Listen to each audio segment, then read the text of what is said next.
감사합니다. 가만히 앉아 있으면 안 될 것 같죠?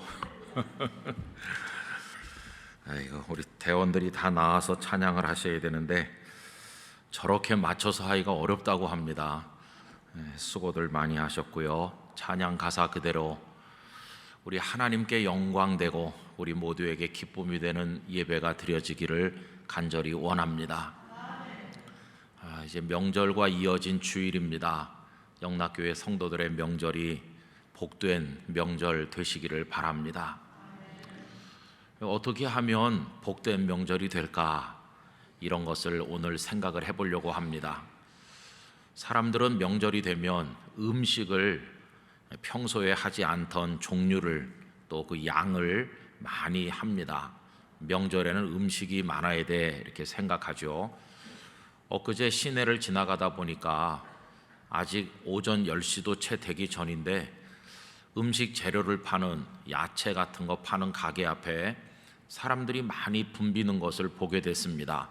아마 명절 음식 재료를 장만하기 위해서 나오신 주부들이라고 생각이 되었어요.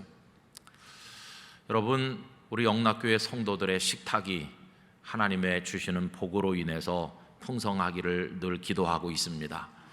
그래서 이렇게 기도하죠. 하나님, 영락교회 성도들의 점심이 저녁이 빈약하지 않게 해주시고 풍성한 식탁이 되게 하시고, 두 번째로는 그것을 드시고 다들 건강케 해주시고, 세 번째로는 그 건강을 가지고 열심히 할 수 있는 보람 있는 일들을 맡겨 주시옵소서, 이렇게 기도를 드리고 있습니다.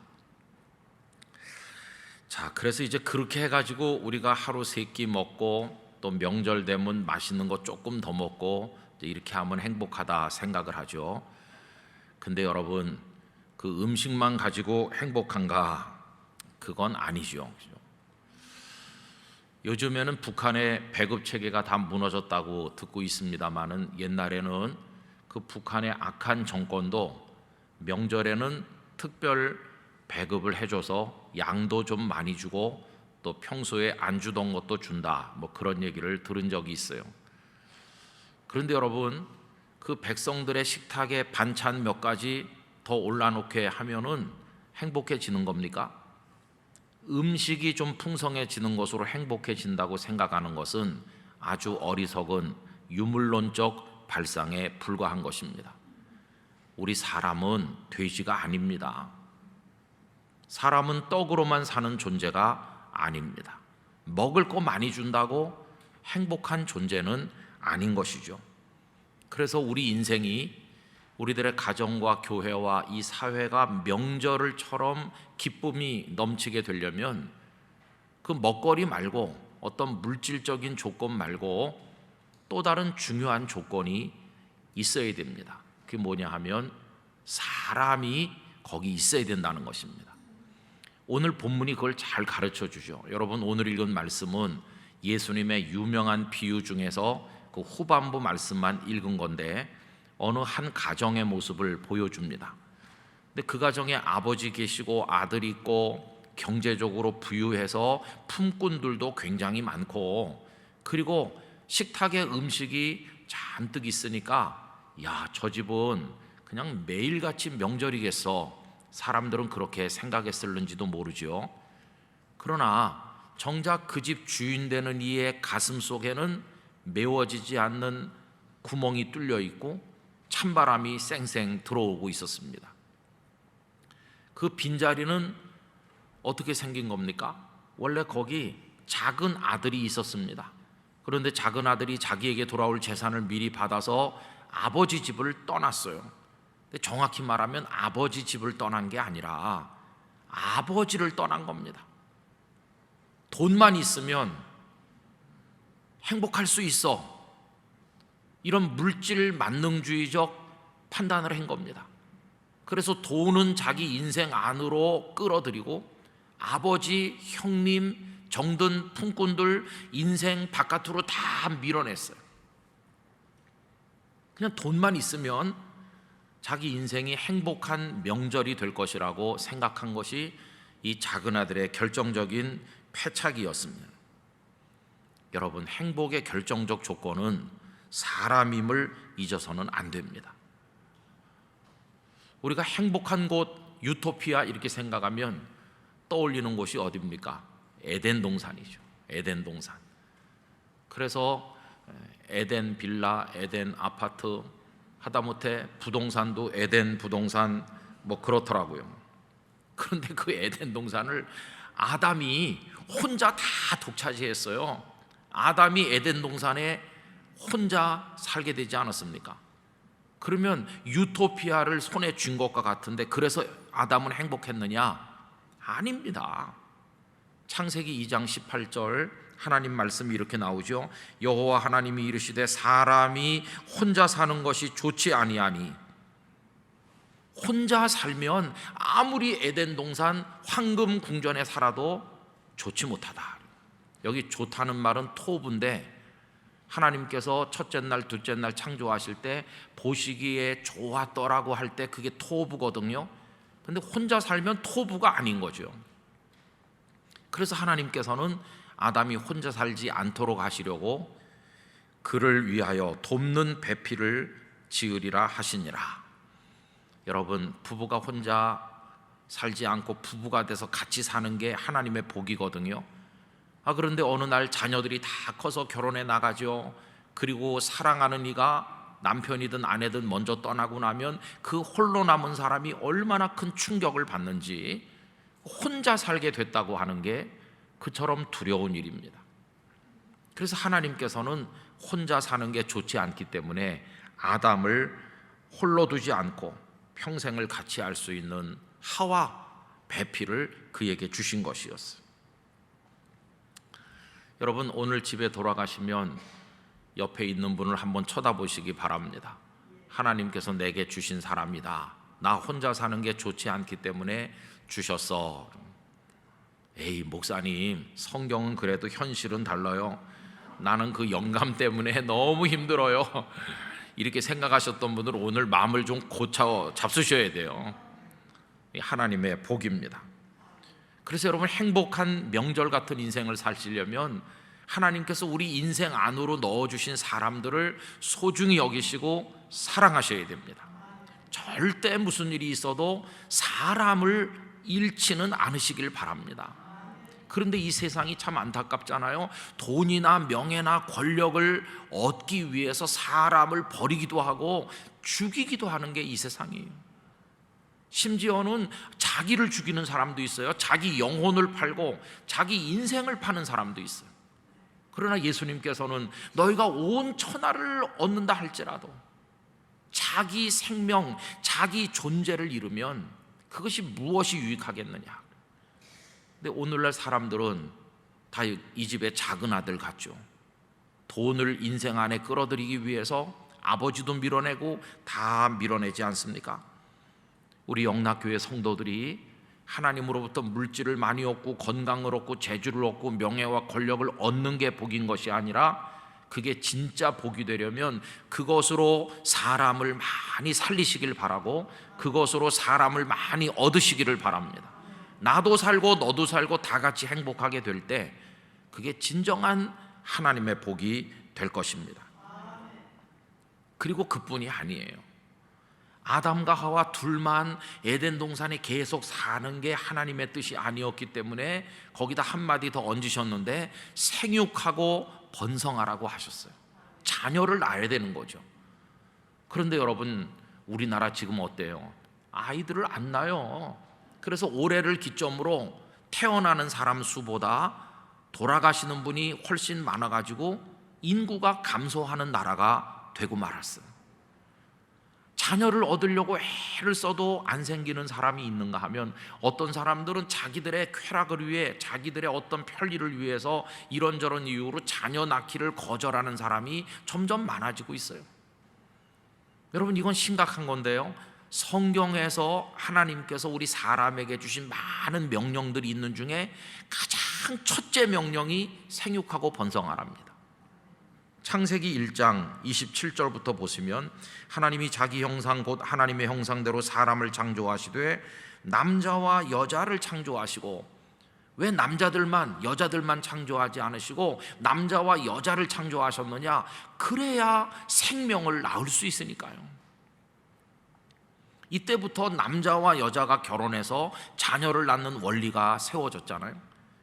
28절, 하나님이 그들에게 복을 주시며, 하나님께서 복을 주십니다. 그런데 그 복이 무엇으로 나타납니까? 하나님이 그들에게 이르시되 생육하고 번성하여, 이렇게 나오잖아요. 복이 뭐냐? 생육하고 번성하는 거였어요. 그래서 성경에서 하나님이 주시는 복, 그러면 후손이 번성하는 겁니다. 아브라함이 하나님께 받은 복, 하늘의 별처럼 바닷가의 모래알처럼 너의 후손이 번성하게 될 것이다. 이게 첫째입니다. 그 다음에 이 땅을 너와 네 자손에게 주겠다. 여러분, 땅만 있으면 뭐예요? 그 땅에 살 후손이 있어야죠.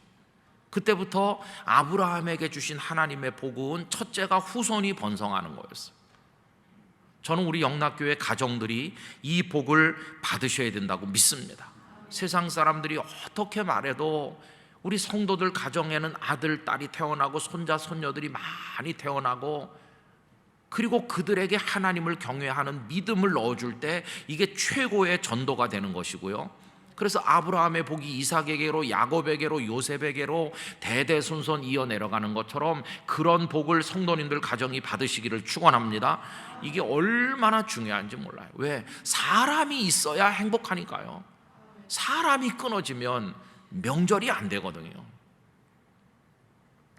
그 다음 얘기는 뭡니까? 다시 본문으로 돌아가 보면 이제 집 나간 그 작은 아들 얘기가 나오잖아요. 이 아들이 그 돈 가지고 나가서 다 탕진해요. 그래서 빈털터리가 되었습니다. 그러니까 불행해졌잖아요. 그런데 여러분 잘 생각하셔야 될 것은 돈이 떨어져서 불행해졌느냐? 아니에요. 이 사람이 불행해진 진짜 이유는 사람이 그 곁에 없기 때문에 불행한 것입니다. 그가 돈 가지고 있을 때는 사람들이 곁에 남자 여자 많이 있었겠죠. 그러나 그들은 사람이 아니었어요. 그의 돈을 노리는 하이에나에 불과했지 사람이 아닌 것이에요. 내 곁에 사람이 있나?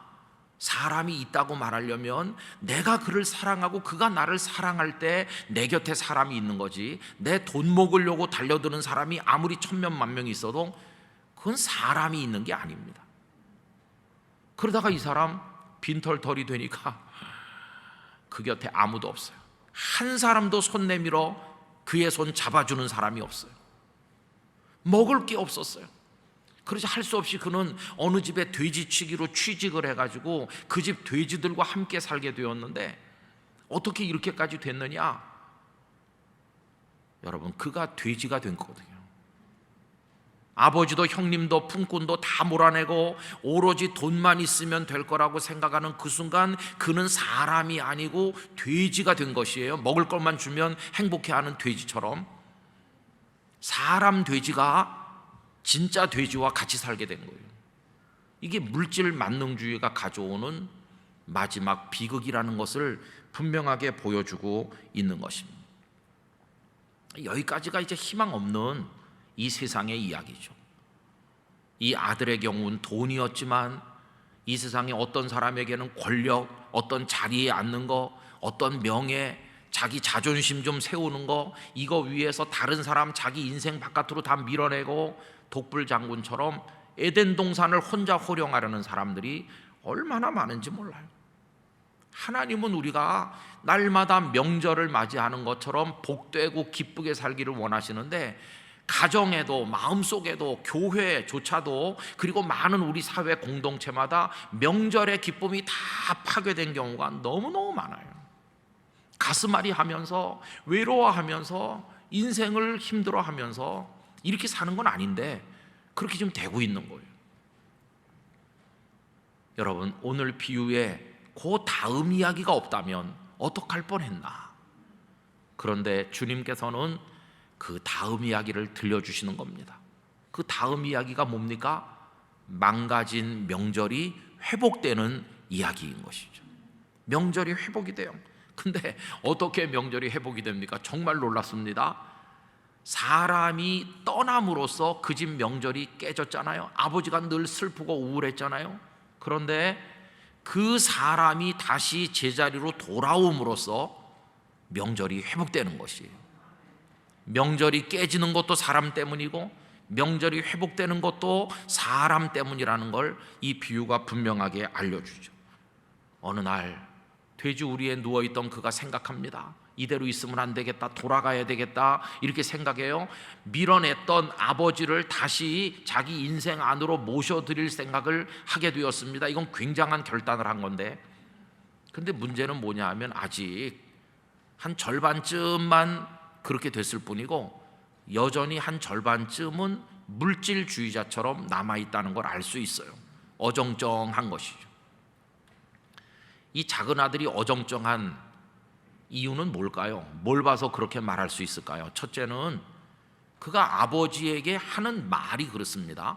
여러분, 오늘 본문 바로 앞에 17절부터 19절까지를 보십시오. 이에 스스로 돌이켜 이르되 내 아버지에게는 뭐가 많다고 그러죠? 양식이 풍족한 품꾼이 얼마나 많은가. 내 아버지가 계시지 않나? 아버지, 이렇게 말해야 되죠. 그죠? 그래야 아버지를 자기 인생으로 모셔드리는 건데 지금 이 사람 생각은 무엇에 가 있습니까? 먹을 거에 가 있는 거예요. 먹을 거. 양식이 풍족한 품꾼이 얼마나 많은가? 나는 여기서 줄여 죽는구나. 내가 일어나 아버지께 가서 이르기를 아버지, 내가 하늘과 아버지께 죄를 지었사오니 지금부터는 아버지의 아들이라 일컬음을 감당하지 못하겠나이다. 나를 품꾼의 하나로 보소서 하리라 하고, 품꾼으로 써달라고 말하는 이유가 뭘까요? 뭐 때문이죠? 먹을 것 때문에. 먹을 거, 물질 때문에. 아직도 그의 마음은 먹을 것에, 물질에 관심이 가 있어요. 그러니까 아버지 집으로 돌아오긴 하지만 아직 어정쩡하잖아요. 또 우리가 이 사람의 태도가 아직 부족하다고 말하는 두 번째 이유는 뭐냐 하면 자기 아버지가 어떤 분이신지를 아직도 잘 모르는 거예요. 여러분, 이제 이런 마음을 가지고 돌아왔어요. 그래서 이제 아버지에게 말씀을 드리는데 오늘 본문 21절에 보십시오. 아들이 이르되 아버지, 내가 하늘과 아버지께 죄를 지었사오니 지금부터는 아버지의 아들이라 일컬음을 감당하지 못하겠나이다 하나, 이렇게 말했어요. 아버지, 저 같은 녀석이 어떻게 아들이라 하겠습니까? 요거 읽으면 무슨 느낌이 드세요? 어이구, 그래도 양심은 있나 봐. 염치는 있어가지고 이렇게 말하죠. 그러면 이거 읽으시면서요, 야, 이 아들이 그래도 염치는 있네, 이런 생각이 드십니까? 아니에요. 저는 이게 그 아들이 염치가 있다는 생각이 들기에 앞서서 아직도 자기 아버지가 어떤 분인지 모르는구나, 이게 더 안타까운 거예요. 여러분, 그 아버지는 어떤 분입니까? 그래, 너 내 돈 다 날려버리고 거지돼서 왔으니까 우리 집에 품꾼으로 일해, 내 먹을 건 주겠어, 그러면서 먹을 거 던져주는 그런 분입니까? 여러분, 먹을 거나 던져주는 건 사육사가 하는 겁니다. 돼지 우리에 있는 돼지들에게 옛다 그러면서 먹을 거 던져주는 건 사육사, 돼지를 치는 사람이나 하는 거지, 그건 사람을 사랑하는 게 아니거든. 아버지는 그 아들을 먹을 거 던져둘 대상으로 맞이한 게 아니에요. 아버지는 그를요, 아들로 맞이하는 겁니다. 아들로 맞이해요. 이 아들이 이 말을 하기도 전에 벌써 저만치 나타났는데 알아보고 달려가서 확 끌어안을 때 아버지의 사랑이 어떤 사랑인지가 벌써 다 나타났잖아요. 그게 아버지거든요. 여러분, 오늘 말씀 20절 보십시오. 이에 일어나서 아버지께로 돌아가니라. 아직도 거리가 먼데 아버지가 그를 보고 측은히 여겨 달려가 목을 안고 입을 맞추니. 이 아들은 몸은 돌아왔는데 자기 아버지가 어떤 사랑을 가진 분이신지를 아직도 몰라가지고 여전히 아버지를 자기 마음의 문 바깥에 세워두고 있는 거죠. 그러니 어정쩡한 거죠. 그러나 아버지는요, 아버지는 아니에요. 아버지는 그 아들을 품에만 안은 게 아니라 가슴에 안았고 그 아들의 빈자리, 그 아들을 다시 앉힌 것이고, 너는 내 아들이야, 이렇게. 먹을 거 줘서 사육할 그런 대상이 아니야. 너는 내 아들이고 내가 사랑할 사람이고, 이렇게 맞이하는 것이. 여러분, 그래서 이 가정에 이제 깨졌던 명절이 회복되는 걸 보세요. 이 아들이 오니까 아버지가 너무 기뻐해가지고 잔치 열었잖아요. 아버지의 명절, 이게 회복됐어요. 그 전에 아들 집 나간 다음부터 음식이 맛이 없고 아들 생각하느라고 우울했었는데 아버지가 너무 기뻐서 아버지 명절이 회복돼요. 그리고 아버지가 자신을 정말로 사랑한다는 게 이제 깨달아지고 나니까 이 작은 아들도 마음이 녹아내리기 시작했어요. 아버지는 이런 분이셨구나. 내가 생각하는 그런 분이 아니었구나. 내가 왜 아버지 이제서야 알게 됐나. 아버지 죄송해요. 이제는 내가 아버지 곁에서 평생을 아버지 모시고 존중하고 효도하며 살겠습니다. 이러면서 아버지 가슴에 얼굴을 파묻고 통곡하면서 아버지 이렇게 할 때 아들의 명절도 회복된 것이에요. 아들의 명절은 눈물과 통곡으로 다가왔어요. 그뿐이 아니에요. 아이고, 우리 주인님이 작은 아들 낳은 다음부터 맨날 저렇게 힘들어 하시네. 그러면서 얼굴에 근심이 가득했던 그 집의 품꾼들까지도 모두가 기뻐하게 됐으니까 품꾼들의 명절도 회복이 됐어요. 아버지 명절도 아들의 명절도 품꾼들의 명절까지. 얼마나 아름다운 이야기입니까? 근데 여러분, 아직도 한 사람은 명절이 아니에요. 그 사람 누굽니까? 그 집 큰아들은 아직도 아니에요. 나중에 돌아와가지고 이거 다 알고 나서 화가 머리끝까지 났어요. 그래서 아버지한테 이제 폭발해가지고 말을 쏟아놔요. 그가 한 말이 29절부터 나오지 않습니까? 아버지께 대답하여 이르되 내가 여러 해 아버지를 섬겨 명을 어김이 없거늘 내게는 염소 새끼라도 주어 나와 내 벗으로 즐기게 하신 일이 없더니 아버지의 살림을 창녀들과 함께 삼켜버리니 아들이 돌아오매 이를 위하여 살진 송아지를 잡으셨나이다. 여러분, 이 아들이 동생이 왔습니까? 어디 있습니까? 제가 한번 안아봐야 되겠어요. 야단도 좀 치고요. 그러면서 그 동생한테로 뛰어가야 되는데 이 큰아들이 기껏 한다는 말이 지금 무슨 얘기하고 있나요? 염소 새끼 얘기, 송아지 얘기하는 거예요. 큰아들도 생각이 사람에게 가 있는 게 아니라 염소 새끼 그리고 송아지에 가 있으니까 큰아들도 여전히 물질주의자였던 거예요. 사람을 생각 안 하고 물질을 생각해요. 작은 아들은 집 바깥에 탕자고 큰아들은 집 안에 있었던 탕자였어요. 다 불행했어요. 이유는 뭐냐 하면 사람을 대상으로 하지 않고 물질을 대상으로 하니까 바깥에 있는 사람도 불행하고 안에 있는 사람도 불행하였어요. 여러분, 문제는 뭐냐 하면요, 우리도 큰아들일 때가 많다는 것입니다. 하나님께서 우리 인생 안으로 많은 사람들 보내주셨어요. 부모님, 배우자, 자녀들 다 이렇게 성도들, 직장 동료, 친구 많이 보내주셨는데 여러 이유로 인해서 자꾸 집 바깥으로 내보내. 여긴 에덴 동산 내 집이야. 나가 너는 이렇게 해요. 당장 꺼지라고 그래요. 그래서 우린 그 사람들을 다 몰아내고 어느 날 정신 차리고 보니까 에덴 동산을 차지하긴 했는데 거기 나 혼자 있는 거예요. 그 적막 강산에서 고독을 씹으면서 쓰러지는 인생들이 얼마나 많습니까? 여러분, 정말 명절 인생, 명절 같은 가정이 되시기를 원하신다면 그 사람을 사랑하셔야 됩니다. 사람을 사랑하셔야 돼요. 사랑하기 힘들어도 사랑해야 됩니다. 예수님께서 우리를 사랑하신 걸 생각해야 됩니다. 그렇게 할 때 거기 명절이 이루어지는 것이죠. 그리고 마지막으로 명절이 될 수 있는 결정적으로 중요한 요소가 하나 있습니다. 그건 뭐냐 하면 거기 하나님이 계셔야 된다는 것이에요. 여러분, 여기 비유 속에 아버지가 하나님을 나타낸다는 거 다 아시잖아요, 그죠?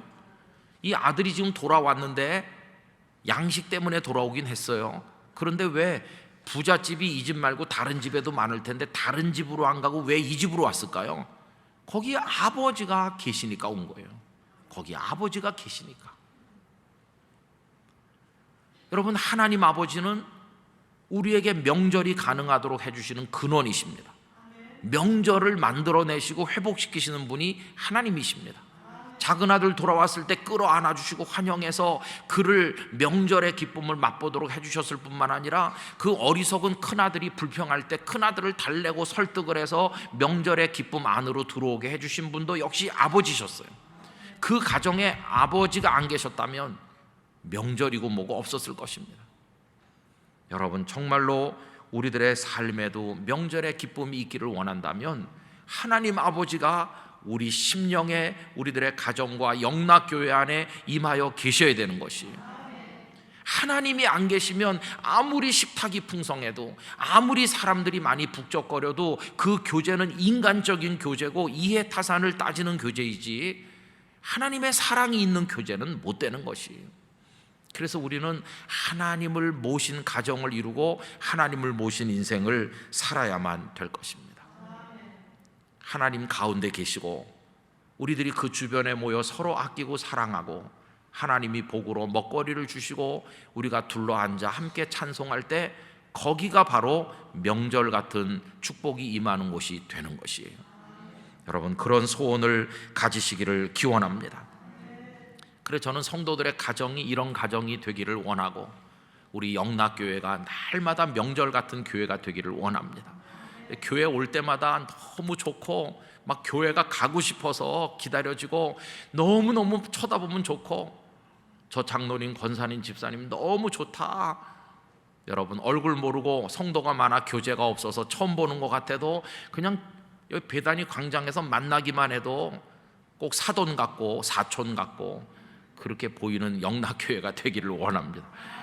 저 사람이 아직도 우리 교회 다니네, 이렇게 하면 안 됩니다. 근데 여러분, 이게요 요한계시록으로 쫙 연결되는 거예요. 요한계시록 21장 3절 4절하고 짝이 된다고 생각하는데 우리 화면을 보면서 다 같이 읽어보실까요? 내가 들으니 보좌에서 큰 음성이 나서 이르되 보라, 하나님의 장막이 사람들과 함께 있음에 하나님이 그들과 함께 계시리니 그들은 하나님의 백성이 되고 하나님은 친히 그들과 함께 계셔서 모든 눈물을 그 눈에서 닦아주시니 다시는 사망이 없고 애통하는 것이나 곡하는 것이나 아픈 것이 다시 있지 아니하리니 처음 것들이 다 지나갔음이러라. 할렐루야. 여기 누가복음 15장의 이 이야기가 마지막 종말로는 여기 요한계시록에서 이루어지는 것이에요. 여러분, 여기 보니까요 하나님이 그들과 함께 계시리니 아버지가 계시고 큰아들, 작은아들, 품꾼들 다 같이 계시잖아요. 그러면서 눈물을 닦아주신대. 그 아들을 안으니 아들이 막 통곡을 하는데 울지마 이렇게 닦아주시는 거예요. 그리고 맨 끝에 뭐라고 그랬습니까? 처음 것들이 다 지나갔다. 과거 네가 저지른 죄, 너의 고통, 외로움, 먹을 것도 없었던 그 고독한 삶, 그 고통이 이젠 다 끝났어, 그런 얘기거든요. 그래서 하나님께서 이렇게 속삭여 주시는 거죠. 품에 안으면서 고생 많았지, 울지마, 울지 말래도 눈물 닦아주면서 너의 지난 세월에 잘못한 거 다 지나갔어. 너 돼지우리에서 고생하던 거 이제 끝났어. 이젠 아니야. 이제 너는 내 아들, 내 딸이야. 그러면서 품에 안아주시고 이젠 내가 너와 함께 영원히 함께 할 것이다. 이게 우리가 천국에 도착했을 때 아버지께서 우리 귓전에 속삭여 주실 음성이 될 줄로 믿습니다. 그래서 여기 누가복음 15장의 이 이야기는 천국으로 이어지고요. 그 천국은 어떤 곳이냐? 매일같이 명절인 나라예요. 매일같이 감사하고, 그 나라가 얼마나 소중합니까? 그래서 비록 죄가 많고 고통이 많은 이 땅에 살지만 우리가 오늘 이 말씀대로 함으로써 우리 마음에도 명절, 우리 가족들이 사는 가정에도 명절, 영락교회도 명절, 우리 직장과 우리가 속한 모든 것이 명절이 되고 이 대한민국 사회에도 좀 기쁨이 있고 감사가 있고 그렇게 누리며 살다가 영원한 천국의 명절로 이어지기를 원하는 것입니다. 거기서 다 같이 모여서 함께 하나님을 찬송할 때 얼마나 감사하겠어요. 여러분, 괴롭고 힘든 세상이지만 명절이 되는 기쁨의 삶을 하나님의 축복으로 누리게 되시기를 진심으로 축원합니다. 기도하겠습니다. 아버지 하나님, 추석이 내일 모레인데 진정한 명절이 우리 안에 있습니까? 하나님이 내려주시는 기쁨이 있습니까? 왜곡된 가치관 속에서 하나님의 복을 발로 차고 사랑하는 사람을 인생 바깥으로 쫓아내고 에덴 동산을 혼자 차지하는 사람처럼 어리석었던 저희들을 용서해 주시고 이제는 하나님 모시고 서로 사랑하며 날마다 명절을 즐기듯 살다가 영원한 천국의 나라로 명절로 들어가도록 복을 주옵소서. 예수님의 이름으로 기도드리옵나이다. 아멘.